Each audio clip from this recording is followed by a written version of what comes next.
All right, welcome back. Today we are going to be talking about rounding. And there are several things in third grade that you needed to master before you can move on to fourth grade. That has to do with rounding. You need to know how to round to the nearest 10 and how to round to the nearest 100, and also answer some word problems and some true-false questions about rounding. So we're going to do some of those practices today. So we'll go to the first example and we will work on that one together.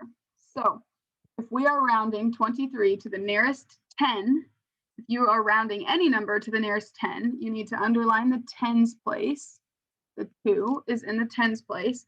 And that number that is underlined is either going to stay the same or it's going to go up. So it's either going to stay a 2 or it's going to go up to a 3.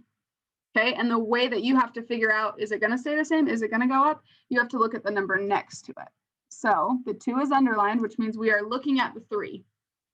If the number in the ones place, which is the 3, if it is a 0, a 1, a 2, a 3, or a 4, that number that's underlined is going to stay the same.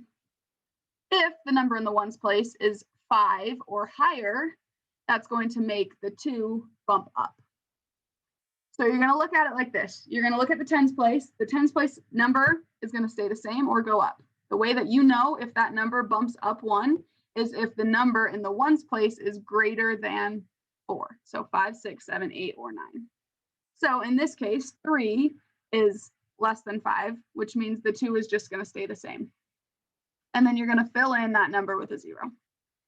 So 23 rounded to the nearest 10 is just 20 to the nearest 10.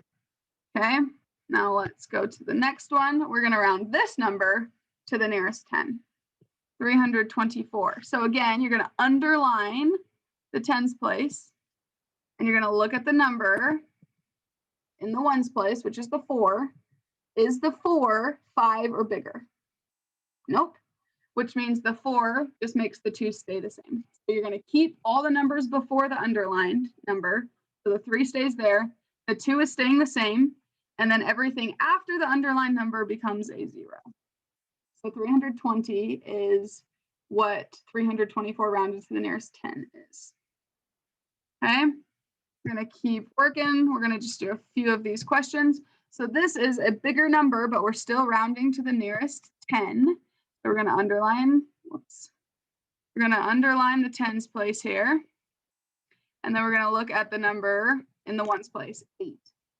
Is 8 5 or bigger?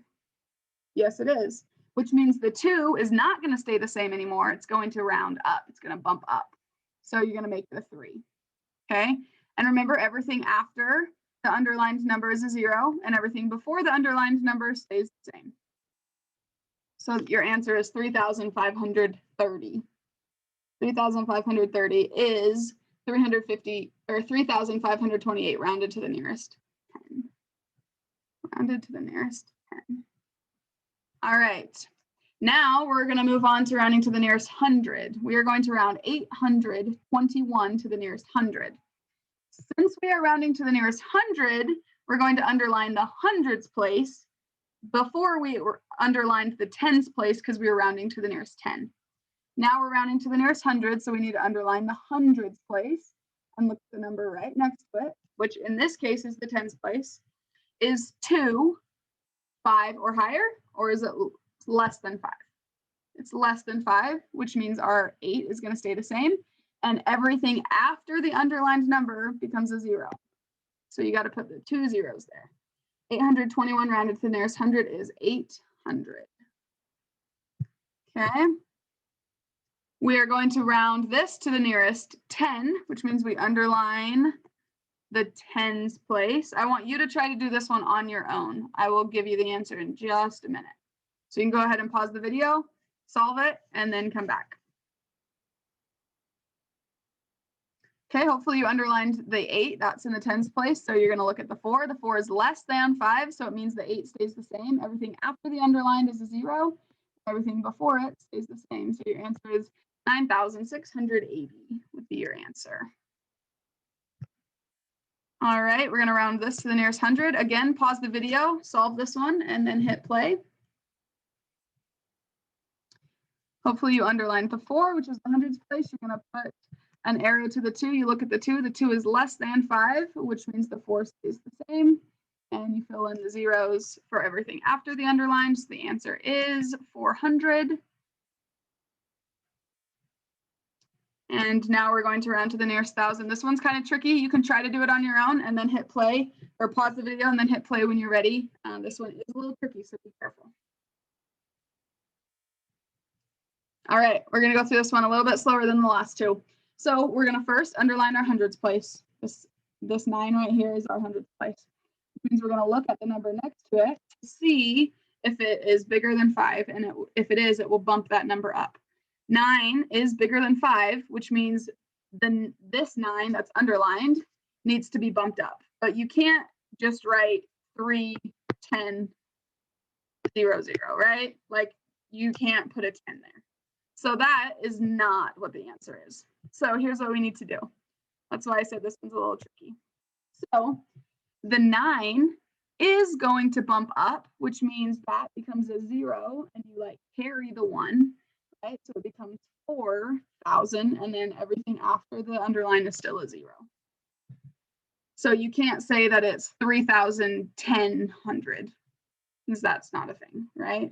So you can say that it's 4,000. So again, let's go through that one more time. The underlined number needs to bump up 1. If it bumps up 1, it becomes a 10, which means you put the 0 in that place and carry the 1 to the next place value, which is the thousands place. And then you do what I did was 1 plus 3, and that's where I got the 4. This becomes the 0, right? Because it was a 10. And so the 1's place in the 10 is a 0. And then these 2 zeros came because everything after the underlined becomes a 0. Okay. Hopefully that part made sense. That is probably those are the trickiest ones, the ones that have 9s in them. Bump up. Okay. All right. Now we've got a word problem here. One afternoon, Jim caught 39 fish in a pond and took them home. That left 85 fish in the pond. About how many fish were in the pond before? Choose the better estimate. So let's think about it. Jim caught 39 fish. That left 85 fish in the pond. So there were more than 85 fish in the pond because he caught 39 of them, and then there were still 85 fish in the pond. Okay, so we are going to add these two numbers, but it tells us to choose the better estimate. It says to choose the better estimate, whoa, which means we don't have to actually add them. We can just estimate them. So 39 estimated to the nearest 10 is 40. 85 estimated to the nearest 10 is 90, or rounded to the nearest 10. So 40 plus 90 is 130, which is what your answer is. When it says to choose the better estimate, you can round. That's what that means. Okay. All right. We've got just a couple more questions. True, false. So let's think about it. 49 rounded to the nearest 10 is 40. Is that true or false? I want you to try to do this one. What do you think? Whoops. The answer is false. 49 rounded to the nearest 10 is 50, not 40. So that one is false. All right, let's do a couple more. 364 rounded to the nearest 10 is 360. Is that true or false? 364 rounded to the nearest 10 is 360. That is true. That is true. All right. And that is all we've got for today. Those are all of the questions that we have. So there's a worksheet that I want you to try to do. It has lots of these same types of questions. Some at the beginning are just giving you numbers and asking you to round to the nearest 10 or the nearest 100. I would use the trick that we talked about today, underline whatever place value you're rounding, and then look at the number right next to it on the right. And then there are going to be some word problems and some true false questions. So good luck on that rounding worksheet, and I'll see you guys for the next video.